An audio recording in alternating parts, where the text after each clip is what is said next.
Salut à toi, j'espère que tu vas bien. J'ai une petite question à te poser. Si je te demande aujourd'hui de quel pays la plupart, on va dire le monde entier est dépendant aujourd'hui, bien évidemment, tu me répondrais sûrement la Chine. Et tu aurais raison parce que c'est le cas aujourd'hui. Et donc dans cette vidéo, on va parler de la dépendance avec la Chine.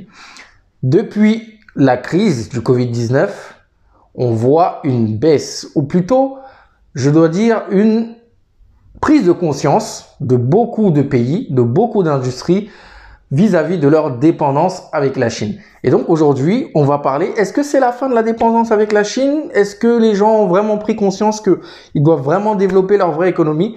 On regarde ça juste après le générique. Bienvenue sur WMBM Industrie, moi c'est Paul Guérin et si tu es sur la chaîne qui te parle de développement produit, d'industrialisation et de tout ce qui peut t'aider à monter ton business, à le scaler. Donc si tu découvres cette chaîne, avant de commencer cette vidéo, je vais t'inviter à cliquer sur le bouton s'abonner et si tu as aimé cette vidéo à la fin, n'hésite pas à puncher le pouce et à partager cette vidéo. Donc comme je te disais en début de vidéo, aujourd'hui, on va parler de la dépendance avec la Chine. Donc, posons d'abord le contexte. Pourquoi, en fait, aujourd'hui, on est dépendant de la Chine et pourquoi tout le monde est allé s'installer en Chine? Premièrement, parce que le coût du travail en Chine est beaucoup moins cher. D'accord?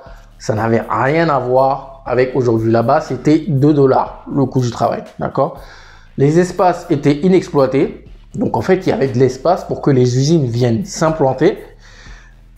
Lorsque tu y allais, d'accord, lorsque tu allais installer ton usine, tu avais des cadeaux fiscaux, d'accord, de l'État chinois qui appelait bien évidemment toutes les industries à venir chez elles, d'accord, pour s'installer.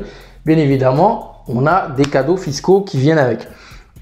Et il faut aussi dire que la législation du travail en Chine, elle est beaucoup plus souple, je dirais même un peu trop souple, par rapport à l'Occident ou par rapport aux États-Unis, par rapport à d'autres pays. D'accord? Et pour finir, on va pas se mentir, on va se dire la vérité, on va être honnête, les Chinois travaillent. C'est des travailleurs et ils ne se plaignent pas. D'accord? C'est des gens qui peuvent travailler de 8 h à 20 h. Et voilà, c'est des vrais bosseurs. Donc voilà un petit peu, hein, je schématise, c'est en gros les raisons pour lesquelles aujourd'hui la Chine est devenue l'une des premières économies au monde, d'accord? Parce que c'est l'usine du monde aujourd'hui. Et qu'est-ce qui s'est passé depuis la crise, depuis décembre 2020? Donc la première chose, la découverte du Covid-19 qui vient de chez eux.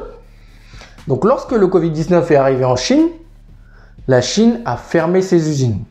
Et lorsque la Chine a fermé ses usines, c'est comme si vous êtes dans une pièce et on éteint la lumière. Donc on a éteint l'industrie mondiale, c'est-à-dire qu'il n'y avait plus d'approvisionnement nulle part, sachant que la Chine détient une grosse partie des réserves en matières premières, une grosse partie dans tout ce qui est usines technologiques et techniques.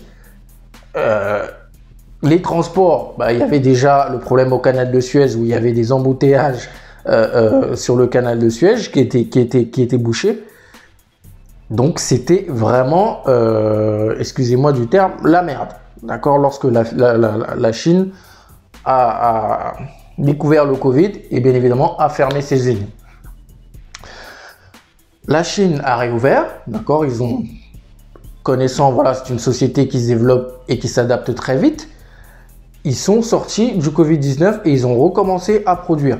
Sauf que l'Europe, de son côté, elle a mis du temps à se réveiller. Sauf qu'aujourd'hui, tout le monde est réveillé, mais on est toujours en période de pénurie et les gens constatent qu'on est de plus en plus dépendant de la Chine, notamment dans tout ce qui concerne l'électronique. Aujourd'hui, il y a une grosse crise dans tout ce qui est semi-conducteurs. Les semi-conducteurs, c'est tout ce qui te permet de faire tout ce qui est électronique ou électrique dans ton téléphone, dans ton véhicule, sur ta télévision, peu importe. Et tous ces composants-là, la majorité viennent de Chine. Et aujourd'hui, il y a une grosse crise dans tout ce qui est semi-conducteurs. Et pourquoi je dis que on commence à se rendre de plus en plus compte que la Chine n'est pas forcément le meilleur deal, on va dire, pour gagner de l'argent pour une société. Pourquoi je vous dis ça? Parce qu'aujourd'hui, entre ce qui s'est passé avant et aujourd'hui, la différence c'est que le coût du travail en Chine a augmenté. D'accord? On est passé de 2 $ en 2004 à 8 $ aujourd'hui. Avant, le coût du travail était 20 fois moins cher, d'accord, en Chine qu'en France. Aujourd'hui, c'est 2 à 3 fois moins cher. Donc, vous voyez que le gap a été énorme. Donc, ça, c'est la première raison. Seconde raison, on voit bien évidemment qu'il y a une baisse de la qualité. D'accord? C'est vrai que les produits chinois, on va dire les petits produits, n'ont jamais été très qualitatifs, mais maintenant, c'est encore pire, que ce soit la qualité ou la contrefaçon. L'augmentation des prix de l'énergie et surtout les régulations énergétiques en Chine. Il faut savoir qu'aujourd'hui, en Chine, l'État chinois, c'est un peu comme chez nous en Afrique, ils peuvent arriver dans votre usine et vous dire que aujourd'hui, vous ne produisez pas parce qu'on doit économiser de l'énergie. Et vous arrêtez votre usine. Ils ne vous préviennent pas, vous n'avez pas de convocation, vous n'avez rien. Ils débarquent aujourd'hui ou ils vous passent un coup de téléphone. Aujourd'hui, vous ne tournez pas. Votre usine, elle ne tourne pas. Vous ne dépensez aucune énergie. On doit faire des économies. Du coup, vous arrêtez votre usine.